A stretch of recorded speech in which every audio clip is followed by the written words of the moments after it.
Plutôt modéré.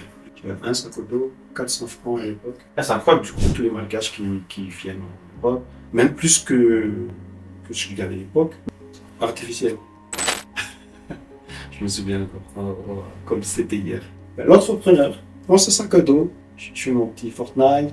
Ah ouais? C'est pas une question, oui, c'est pas une question de volume, c'est une question de.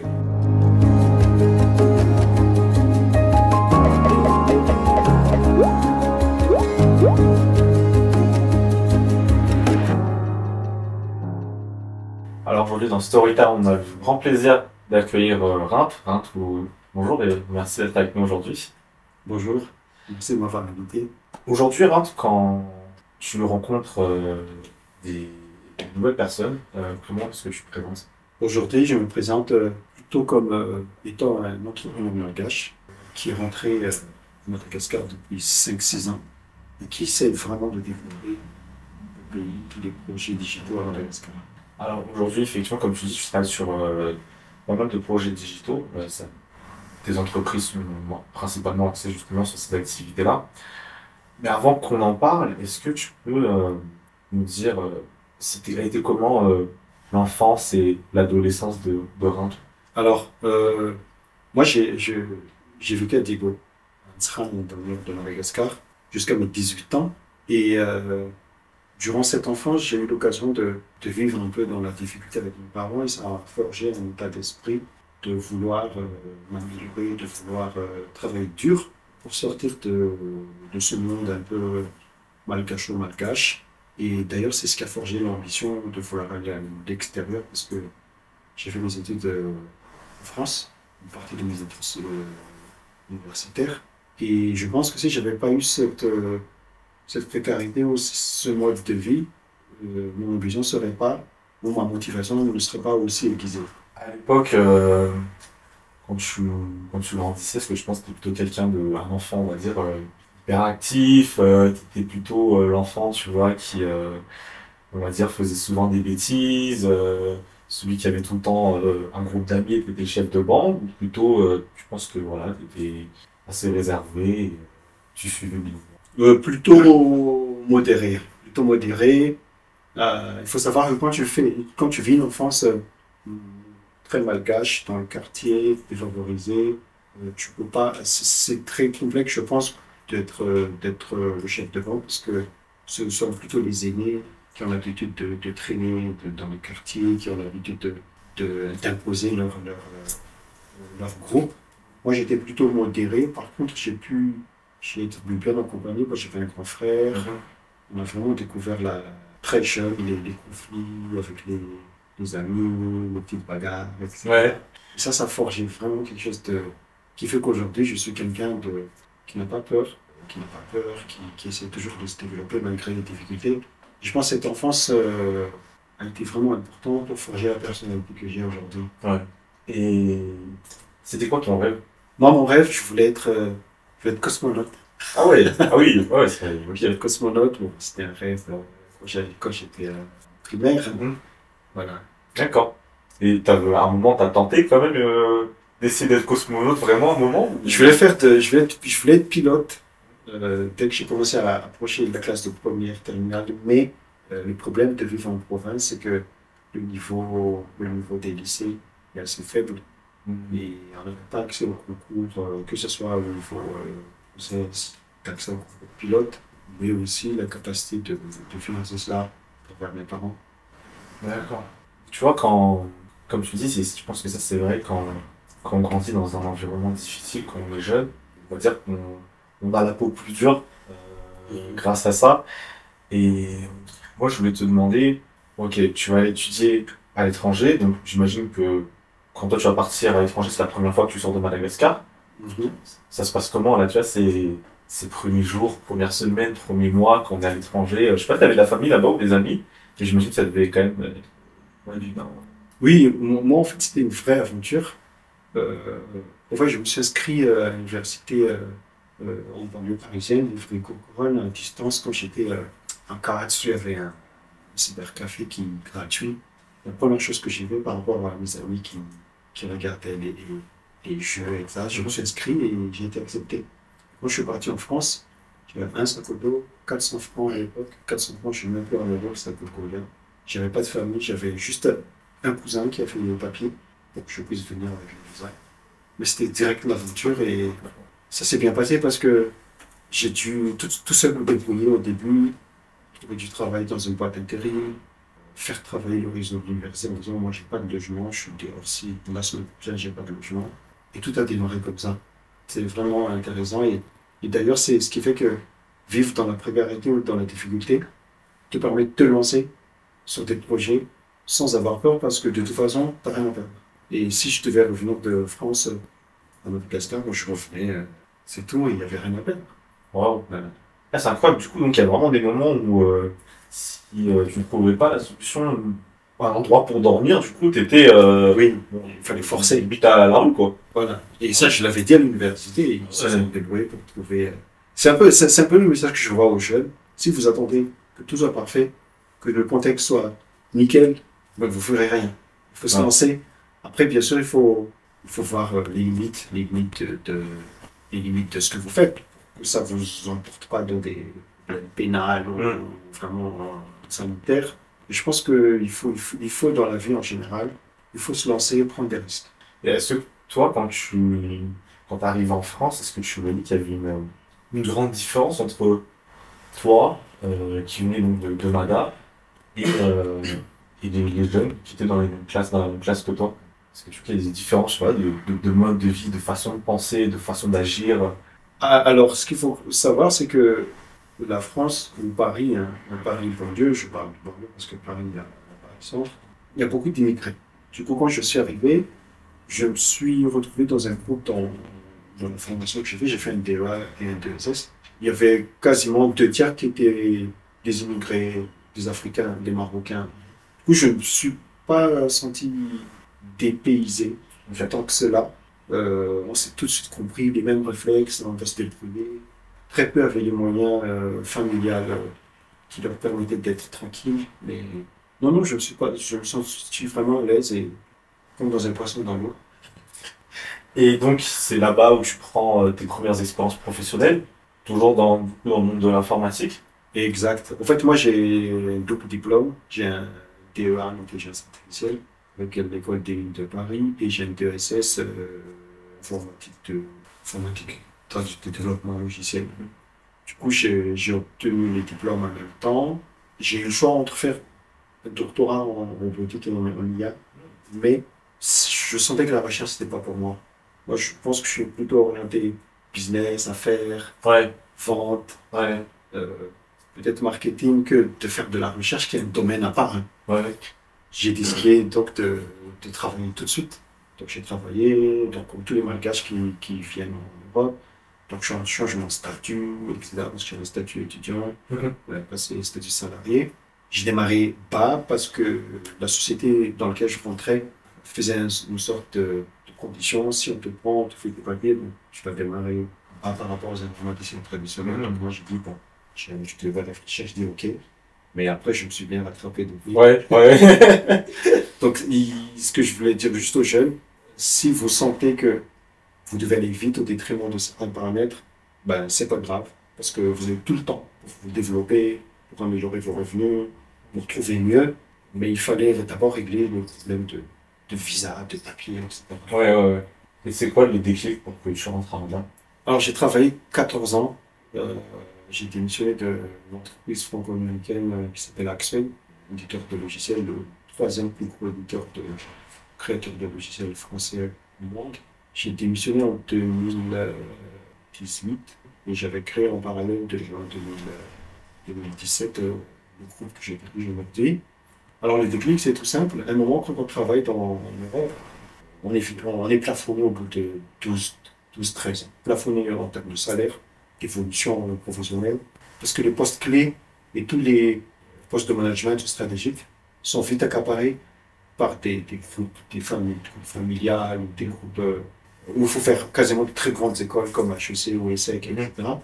Du coup, comme je vois que ma carrière était plafonnée, et d'une part, d'autre part, je regardais aussi que Madagascar avait un énorme potentiel, des jeunes, compétents, des informaticiens comme moi. qui ne trouvaient pas du travail, qui n'étaient pas formés, qui ne voyaient pas les nouvelles technologies émerger comme le blockchain, l'intelligence artificielle, comme les cryptos. Et là, je me suis dit, bon, allons tester, voir si avec quelques amis malgaches, on pouvait créer une structure, essayer de gagner de l'argent, et d'où la naissance du groupe.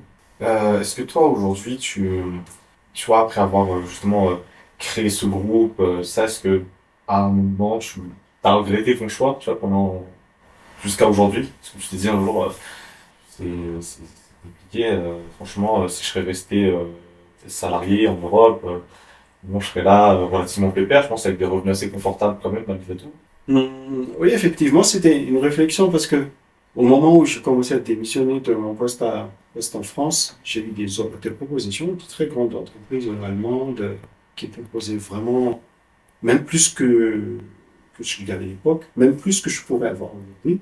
Mais j'étais rentré dans une phase de toute façon, si j'y vais, la pression va être énorme, je serai toujours plafonné. Plafonné pas forcément en termes financiers, parce que de toute façon, à un moment donné en Europe, le salaire s'arrête. Quand tu es dans un domaine comme l'informatique, tu peux pas gagner 1 million de dollars de revenus. À un moment, ça s'arrête. Et par contre, la pression est très, très intense. Moi, je me souviens, à l'époque, c'était des avions à 5 heures du matin pour aller à Barcelone. Puis, forte pression pour gagner le deal. Tu rentres le soir même. En fait, tu arrives à 23 heures et ça recommence au moins 4 fois, 3 fois par semaine. Oui, t'es convoqué à la défense chez le PDG en disant je suis pas content, tel groupe n'a pas signé notre offre. Et de toute façon, je savais que même si je pouvais évoluer quand même en termes de confort, salaire, pas à des proportions exagérées, je savais que je vivrais la même vie. Tandis qu'en tant qu'entrepreneur, on découvre des nouveaux challenges. Des nouveaux challenges, des tactiques pour gagner ton marché, pas le marché des autres. Et tu découvres des réseaux. En plus, Madagascar, c'est un pays à part. Du coup, moi, je pense que je suis quelqu'un de très curieux, très agile. Du coup, je m'adapte bien à l'environnement à Madagascar, les difficultés que je rencontre lorsque je fais des affaires. Et c'est tout à fait un autre challenge. Et quand tu es entrepreneur, tu peux avoir des très fortes difficultés. Mais tu as des partenaires comme ça, les banques, les actionnaire. Donc, je pense pas qu'un jour, ton entreprise mourra facilement. Quand tu es à Madagascar, c'est un bon réseau. Tu peux survivre, tu peux trouver des solutions. Par contre, t'es pas un jour, heureusement, tu peux avoir un succès que tu n'attendras pas, un gros deal ou d'autres axes de progression professionnelle qui sont illimités. C'est ça l'Afrique. L'Afrique, c'est le continent, le pays où tu peux vraiment t'enrichir si tu utilises les bons réseaux, les bonnes techniques. Ouais. D'ailleurs, on en reviendra, je pense, parce que c'est important peut-être qu'on puisse voir un petit peu plus tout ça en détail, justement. On a un concept, en fait, si tu veux, qui s'appelle Fast Check, où je te donnerai le choix entre deux choses, et juste de manière spontanée, voilà, tu réponds, je préfère telle chose.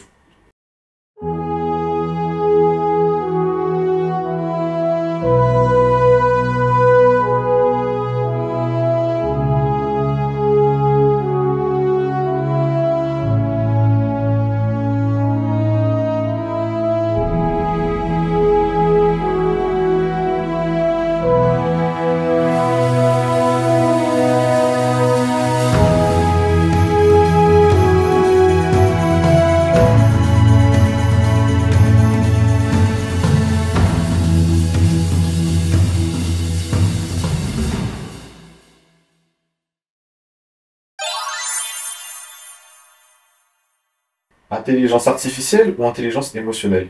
Artificiel, Safari ou Chrome? Safari, Avancer plus vite ou avancer plus loin? plus vite, Midjourney ou Dali? daily, Gratte-ciel ou cocotier? cocotier, Nature ou épicé? épicé. Rolex ou Omega? Oui, bah, Ok. Merci. Et là, en fait, du coup, tu vois, on a aussi ce concept où on demande à notre audience, en fait, de partager leurs questions, sans savoir donc, que c'était toi qui allais y répondre. Donc là, j'ai deux questions que je te poserai, du coup, qui viennent du public. Quelle expérience passée pourrais-tu considérer comme ton plus grand échec? Et qu'est-ce que tu en as appris? alors, mon plus grand échec, Alors, je voulais être. C'était en 2000. Ça fait longtemps. Hein. J'étais avant dans un groupe où je voulais être commercial. Je voulais être commercial. Et je me postulais auprès de mon. Je me souviens encore, comme c'était hier, auprès de mon responsable. Donc voilà, j'aimerais être commercial, parce qu'en commercial, dans les entreprises d'éditeurs de logiciels, franco-américains, ils sont bien payés. Bon package, tu as des bonnes commissions. Et il avait rigolé, il a dit non, tu n'as pas les compétences, tu ne peux pas être commercial. Désolé. Bon, ça c'était l'échec, mais aujourd'hui je gère des commerciaux. Je gère des commerciaux. Et j'en fais beaucoup d'affaires parce que pour nous, en fait, notre chiffre d'affaires pour le public, il n'est pas à Madagascar, hein. Petite partie de Madagascar, mais notre chiffre d'affaires principal, c'est en Europe. Donc on arrive à faire des bonnes presse, des bons process d'avant-vente pour capter des affaires européennes. Et aujourd'hui, si vous faites un échec et que vous êtes persuadé que vous pouvez être commercial, ben, il faut le faire. Vous pouvez être commercial. Aujourd'hui, je me demande sa tête, parce qu'il y a toujours dans la mission de Liverpool. Ah oui, il a dû voir, je pense, la progression. Ouais. Ok, ça marche. On en rediscutera aussi, hein, de tout ce qui va être, justement, comment tu fais pour capter les ventes, tout ça, faire une bonne présentation. Deuxième et dernière question. Comment est-ce que tu te vois dans 5 ans? Alors, moi, j'ai fait un, comment dire ça, un défi. Moi, je dois arrêter de poser à mes 50 ans. Donc, dans 3 ans. Donc, dans 5 ans, je pense que je piloterai de très loin le groupe. Je mettrai les bonnes personnes aux bonnes places et je pourrais un peu profiter de la vie parce que c'est dommage de profiter de la vie à 70 ans, 65 ans dans le système traditionnel. Ouais. Ouais, c'est vrai que Donc je serai à la retraite. Ok, d'accord. Et est-ce que, moi du coup, je rebondis directement sur ce que tu disais, est-ce qu'aujourd'hui tu as des objectifs précis où tu te dis, bon, à 50 ans, idéalement, il faudrait que voilà, j'ai fait telle chose, que j'ai gagné tant, que j'ai pu rencontrer telle personne, tu vois, avant que je puisse me détacher du business et commencer à vivre tranquille. Alors pour aller au repos, je pense se détacher vraiment de la je pense qu'il faut consolider les acquis du groupe. Moi, je ne pense pas vendre le groupe ni le CD. Donc je le ferai tourner, mais il faut atteindre un certain plateau de rentabilité pour pouvoir dégager des bénéfices de manière sûre et constante. Ça, à ce moment-là, je pourrais me détacher. Donc, pourquoi ça va être difficile? Parce que le marché est très mouvant, très dynamique et changeant. Ce qui était valable il y a 2 ans n'est plus valable aujourd'hui. Je te donne des exemples. Par exemple, on avait parié il y a 3 ans sur nos investisseurs sur des technologies bien précises dans le développement informatique. Et par exemple, on a formé toutes les équipes en React, JS, React, Native, JS, etc. On se rend compte qu'aujourd'hui, ces technologies sont dépassées. Il faut vite changer, aller sur d'autres marchés. Donc là, l'IA, l'intelligence artificielle, depuis 1 an avec ChatGPT et OpenAI, a explosé. Donc nous, aujourd'hui, on capitalise par exemple sur des clients à l'international avec lesquels nous développons de l'intelligence artificielle, pas avec notre plateforme Smart Predict, mais avec OpenAI.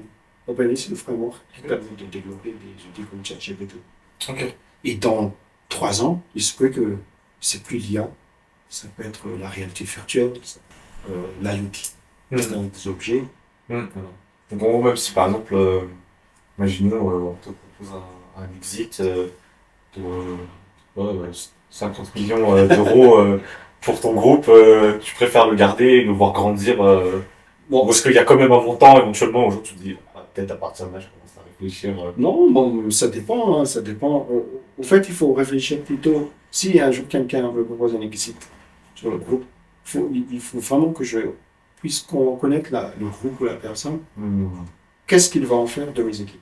Ça reste quand même comme une sorte de famille, des amis. Et si la personne, je sens, à travers son histoire, son historique et sa stratégie, qu'il veut quand même la préserver, respecter, être bienveillant avec les collaborateurs, pourquoi pas. Mais ce qui est important, c'est pas moi, c'est est-ce que l'ensemble des collaborateurs qui continuent, est-ce qu'ils continuent dans un bon environnement. Tu parlais justement de l'intelligence artificielle, je pense que c'est des choses, je pense, qui a eu un des plus gros impacts, je pense. Alors, le grand public le connaît que, je pense, depuis 2023, tu vois, avec l'arrivée de justement ChatGPT et autres modèles. Toi, est-ce que ça te fait pas peur un petit peu de voir de quoi l'IA est capable aujourd'hui? Et comment est-ce que tu te rassures ou tu rassures par exemple tes collabos que bon voilà, certes l'IA est là, mais bon, vous serez toujours là, voilà quoi, dans l'avenir, dans un avenir proche. Oui, oui, effectivement, l'impact de l'IA sur le quotidien des hommes, des personnes, elle n'est pas encore là aujourd'hui où on parle, euh, comme, c'est comme ce serait de la science-fiction. Des drones qui livrent des voitures autonomes, même s'ils commencent à avoir des services très, très particuliers qui commencent à montrer la puissance de l'IA. Moi, je pense il faudra encore quelques années pour que l'IA puisse vraiment effacer de manière concrète et tangible les- l'efficacité des hommes. Par contre, c'est pas dans, je pense que ça va être dans les 10 ans. En attendant, la trend d'IA, tout ça, a rebaissé. Tout le monde est revenu à son quotidien. Même si moi-même, j'utilise ChatGPT lorsque j'ai besoin de questions très pointues ou des choses dont j'ai besoin. Donc ça va. On peut encore bosser tranquille dans les 5 prochaines années.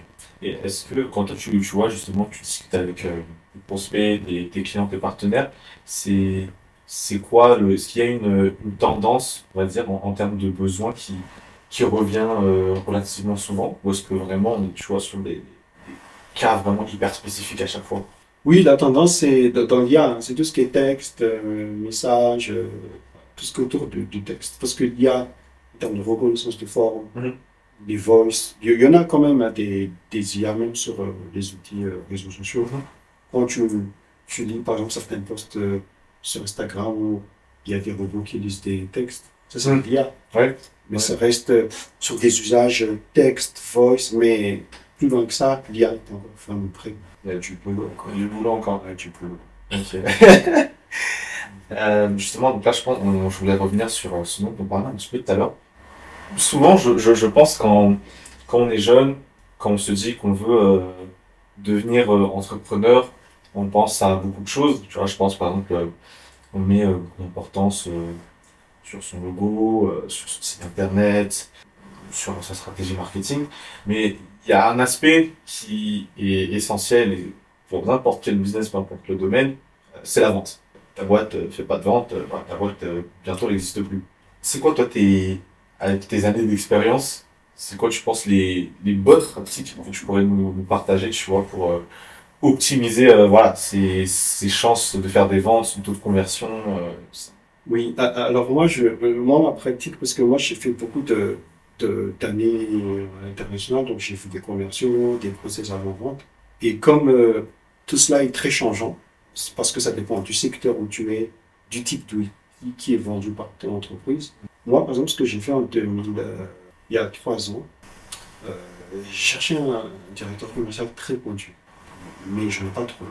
Je cherchais partout, parce que partout. Et je voulais même faire venir des directeurs commerciaux d'Europe, mais ça coûtait très cher et ils n'étaient pas intéressés Oui. de venir dans un pays comme Madagascar. Donc moi, ce que j'ai fait, j'ai dit, voilà, je prends le sujet moi-même, parce que je connais le domaine quand même. Donc j'ai j'ai écouté j'ai beaucoup lu euh, des livres comme Lean Startup. J'ai aussi écouté beaucoup de podcasts de, de startups américaines, européennes qui sont passées de 0 à 20 millions en un an, en quelques mois même pour certains.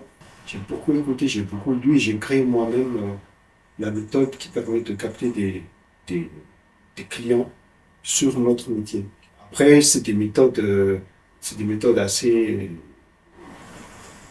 pragmatiques, hein, parce que à la fin, c'est quoi? C'est des cibles clients, c'est des messages clients envoyés, c'est des relances, c'est des outils automatisés qui envoient les mails, Mhm. qui corrigent les mails, parce que nous on fonctionne beaucoup en start-up, c'est-à-dire qu'on fait des petites initiatives, on teste. Si ça marche pas, on jette à la poubelle. Si ça marche, on forme les équipes dessus Ouais, pour déployer la solution plus loin. et on le fait en groupe. Ouais. Et c'est grâce à ces méthodes et cette agilité qu'aujourd'hui le groupe arrive à maintenir le chiffre d'affaires de manière constante. Ce qu'il faut comprendre, c'est difficile. Nous, par exemple, Et moi, je me dis, il faut mettre transport. Nous, on fait, par exemple, tout le groupe, on fait un peu plus de 3 millions d'euros par an. Et chaque année, il faut refaire les 3 millions. Ouais. Voire plus idéalement. Voilà. Ouais. En plus, idéalement. Et si tu n'arrives pas à les faire, que fais-tu des charges des employés? C'est ça le stress de l'entrepreneur. Du coup, il faut tout le temps se réinventer. Tous les trimestres, voir est-ce que la méthode marche. Si elle ne marche pas, il commence à faire une dégradation du chiffre d'affaires, on change. Et aujourd'hui, si on n'arrive pas à changer, si on ne trouve pas le super DIRCO, la super équipe, ben, l'entrepreneur prend ce sac à dos, il va réfléchir dans un endroit à la montagne et il cherche des méthodes. Ouais. Et l'avantage d'être entrepreneur, je veux dire, qui est ouvert, qui lit, qui écoute, c'est qu'il y a toujours des solutions. Il y a toujours des solutions. Ouais. Et aujourd'hui, quand justement, si tu dois prendre cet ensemble du chiffre d'affaires du coup, parce que vous êtes plutôt sur de l'inbound, c'est plutôt les gens qui viennent du coup vers vous, ou est-ce que on est plus sur de l'outbound, vous allez vraiment prospecter au sens littéral du terme, bonjour, voilà, j'ai vu que vous faites ça, je vous propose ça, ça, ça. Alors, la moitié du chiffre, c'est des clients fidèles, déjà. Ok.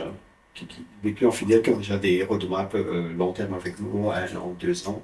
Et l'autre moitié, il faut aller chercher avec la force du biceps. Il faut, donc, on fait beaucoup d'outbound, on envoie des mails, on harcèle sur LinkedIn, on teste des outils aussi semi-automatisés. Et Ça marche quand même. Enfin, moi, j'ai l'impression, je te coupe, ça un petit peu. Enfin bon, là, c'est le code mail. ça marche, mais nous, on est... Armada, c'était moyen. Mais je sais pas. Non, alors, le mail, il marche. Et plus difficile, le taux de transformation du mailing est de 3%. Ouais. T'envoies 100 mails bien écrits qui ciblent la bonne population. T'envoies 100, il y a 3 qui te disent « Oh, je vais bien vous écouter. Ok, je vais bien vous écouter. Je vais bien faire un Google Meet avec vous. Sur les 3%, et là, il faut être parfait dans la présentation en vente, dans la compréhension du besoin du client. Il faut le closer. Après, il n'y a pas le code mailing, il y a aussi des outils spécialisés où on trouve des partenaires. Bon, LinkedIn, et à l'époque, marchait bien, mais LinkedIn aujourd'hui commence à être très saturé. Beaucoup de concurrence au niveau maintenant, beaucoup de SN, beaucoup d'entreprises qui vendent leurs services. Ouais. Il y a d'autres plateformes, d'autres outils, comme LinkedIn, ou un peu moins vulgarisés, où il faut payer, par exemple, il y a des abonnements. Ensuite, on a une liste de clients, et on va après pour gagner des titres. Donc, nous, on a la chance que dans le domaine digital, tout le monde le sait, le digital, de toute façon, sera toujours là. La modernisation de la technologie, le web sera toujours là. Donc, on a cette chance qu'il nous reste juste à savoir nous battre. Parce qu'il y a d'autres marchés où c'est beaucoup plus compliqué. Hein. Je ne sais pas qu'est-ce qui est compliqué à Madagascar, mais sur les marchés où c'est compliqué, donc il faut déjà se battre pour avoir des clients. Non, pour avoir détecté le besoin du client. Et ensuite, quand on a le client, il faut falloir se battre par rapport aux concurrents. C'est un peu plus compliqué sur d'autres marchés, je pense. Aujourd'hui, vous proposez vraiment du sur-mesure. Ça se passe comment, comment, par exemple, si tu as un client sur le long terme, par exemple, concrètement, comment tu vas déjà établir un devis, comment tu vas le facturer? Par exemple, je sais pas quoi, tu essaies de faire ça sous forme de mensualité, du coup, style un peu abonnement personnalisé, ou est-ce que il faut payer genre 50% par exemple d'avance, et puis après le reste à la fin, lorsque le livrable il est lié. Oui, en fait, il y a deux modes de collaboration chez les ESN. Je pense que toutes les ESN, c'est comme ça. Après, chacun décide où est-ce qu'il y met un peu plus d'importance. Donc, il y a le projet forfait. Forfait, il nous envoie un cahier des charges, on fait une estimation, on vous dit que votre appli coûte 20 000 euros, 30 000 euros. Donc là, on paye 30% de démarrage, ensuite à l'avancement. Après, il y a les projets régie. Régie, ça veut dire quoi? J'ai 2 ingénieurs sur 2 technos, ou sur une techno particulière. Je les place chez le client. Il va me donner comme une sorte de revenu mensuel. Et il gère les 2 personnes. Ok. Dans son équipe, c'est tout doux. Et s'il n'est pas content, il le sort et je le remplace. Ou il le sort. Voilà. Ces 2 modes existent. D'accord. Et nous, on fait les 2. Ok. On fait du forfait, on fait de la régie. Sur le forfait, on est plus spécialisé tout ce qui est fintech. Tout ce qui est fintech, tout ce qui est core banking system, application de paiement, etc. Sur la régie, on est spécialisé sur les technos, majoritairement JS, JavaScript. D'accord. Node.js, React, 4 ou 5. On fait un peu de Java, PHP, mais sur des proportions, genre 10% de notre chiffre d'affaires. D'accord. Alors, ça, c'est quelque chose qu'on a Donc, toi, aujourd'hui, tu as des actionnaires qui sont minoritaires aussi dans le groupe. Oui, c'est ça. C'est quoi déjà, de un, peut-être l'avantage d'avoir justement ces actionnaires-là et comment on les trouve? Tu vois, et à quel moment un entrepreneur doit se dire, OK, c'est peut-être le moment d'aller chercher ça. Alors, il y a les actionnaires, déjà, il y a plusieurs types d'actionnaires. Il y a ce qu'on appelle les PA, les business angels, donc c'est des individus, donc un groupe d'individus, qui vont investir dans une entreprise, même si elle n'a pas bien démarré, n'a pas vraiment trouvé son marché. Après, il y a ce qu'on appelle les VC, les venture capital. Les venture capital ne rentrent que dans les très grandes entreprises ou les grandes entreprises qui ont déjà de l'ancienneté et du flux constant de revenus. Alors, selon l'entreprise, selon ton entreprise, si elle est déjà bien avancée, avec sur les comptables très rigoureux, tout est carré, et surtout selon les bénéfices que tu fais déjà ou les pertes, tu fais appel au BA ou VC.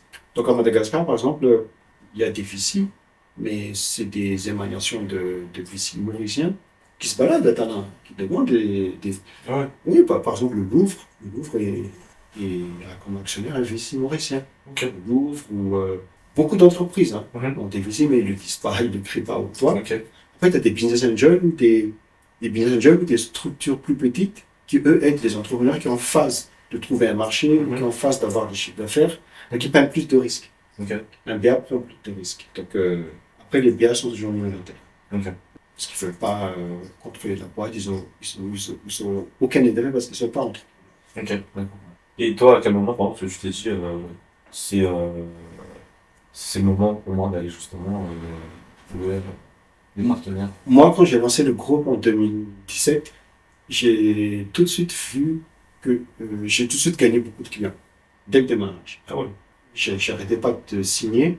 Du coup, j'avais un problème de décollage de trésor parce que mes clients payaient que dans 3 mois, dans 4 mois. Donc, j'ai senti que j'avais besoin d'argent frais pour acheter des PC, prendre un plus grand bureau, recruter plus de chefs de projet, de seniors. Et là, je me suis dit, il faut que j'aille chercher de l'argent. C'est trop tôt pour aller vers les banques, parce que les banques n'investissent pas dans les entreprises trop jeunes, qui n'ont pas assez de flux constants. Trop jeunes pour aller voir les banques, ni un VC. Donc, il fallait voir les BA. Et les BA, à Madagascar, je ne connaissais pas trop, mais je suis tombé par hasard sur Première Cap. Et ensuite, on a pu tout de suite faire, au bout de 4-6 mois, faire le deal d'investissement minoritaire. D'accord. Aujourd'hui, avec tout ça, avec toutes tes responsabilités, et je pense même au-delà de l'aspect professionnel, même d'un point de vue personnel, c'est quoi aujourd'hui qui te garde éveillé dans le nuit? C'est quoi qui te fait limite même peur, tu vois, aujourd'hui? Alors, qui me fait le carburant et qui fait que chaque matin, il faut travailler, c'est... Moi, je conseille à tout le monde d'avoir une sorte de vision board. Vision board, c'est quoi? C'est des objectifs que tu vas atteindre dans ta vie. Donc, souvent, les jeunes disent, ah, je veux me marier, je veux avoir une maison, je veux avoir ma voiture. Certains vont plus loin, je veux avoir mon jet privé, je veux avoir dans l'entreprise. Ouais. Donc, ayez toujours une vision board et c'est ça qu'il faut. Et même imprimez-le, mettez-le sur le mur.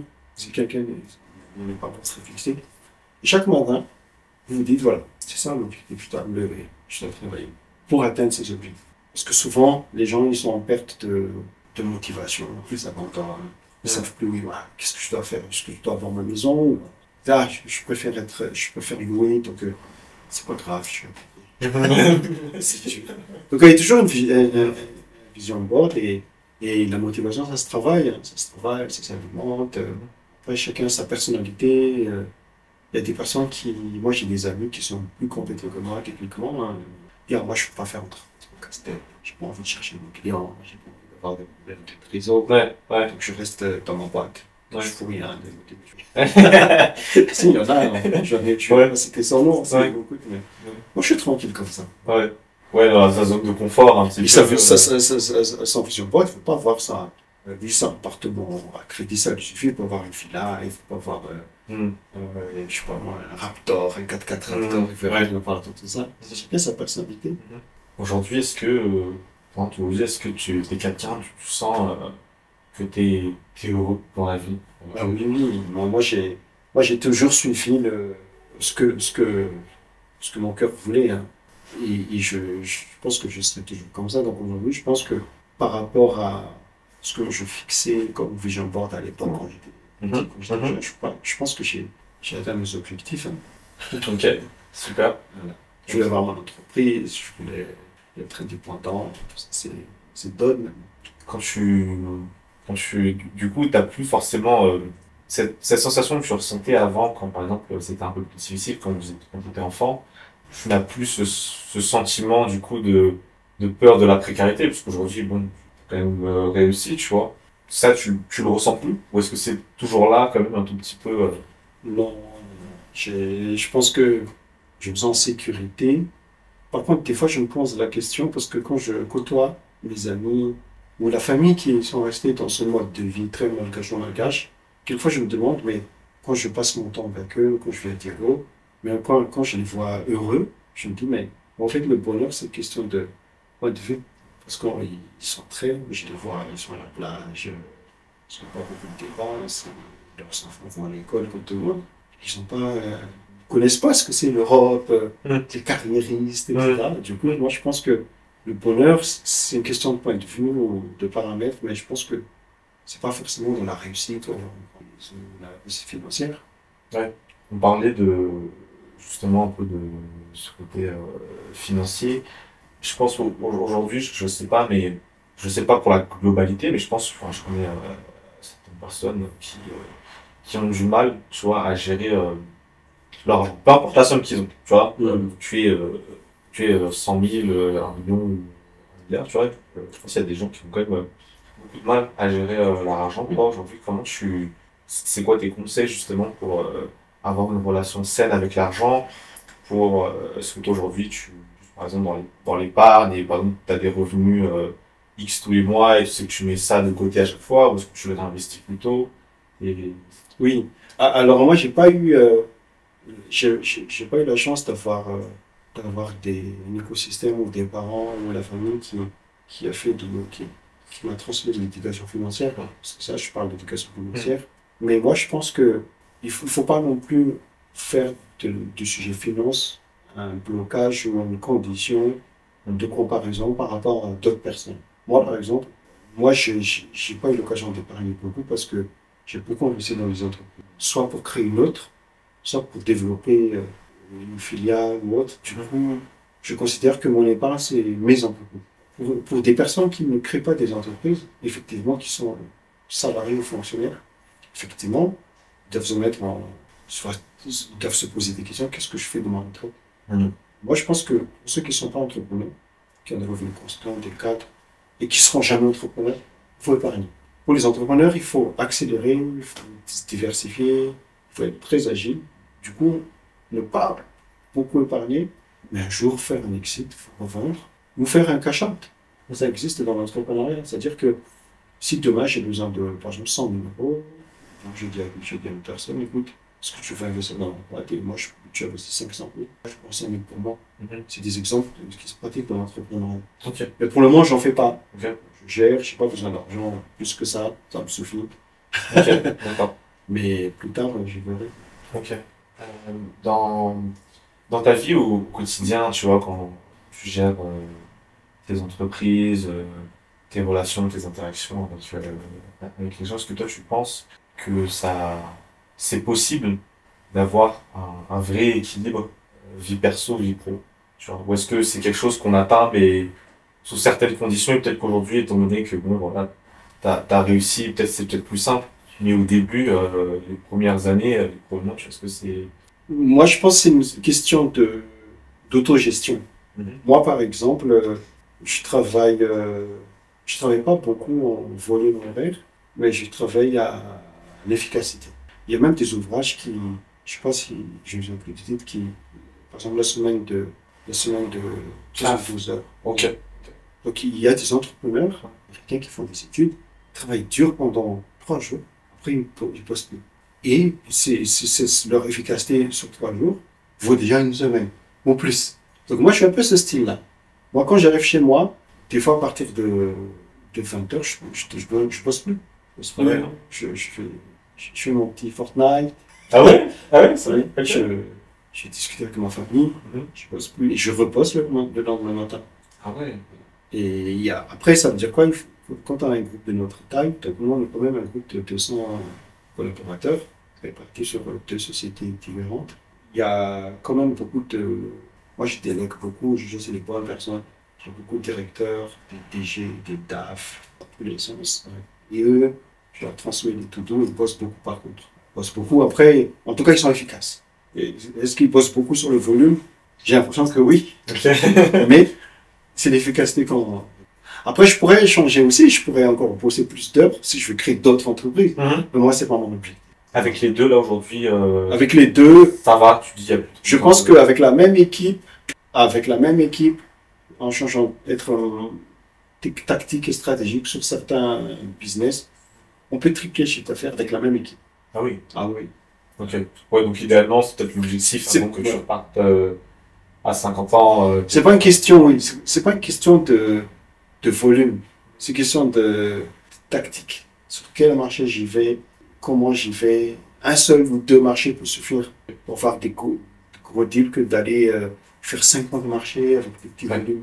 Si je fais 50, je dois bosser beaucoup plus, embaucher beaucoup plus. Donc moi, je suis plutôt, je vais mettre en sniper, je vais Ouais. avoir deux, trois deals intéressants et ça suffira de faire une là-bas.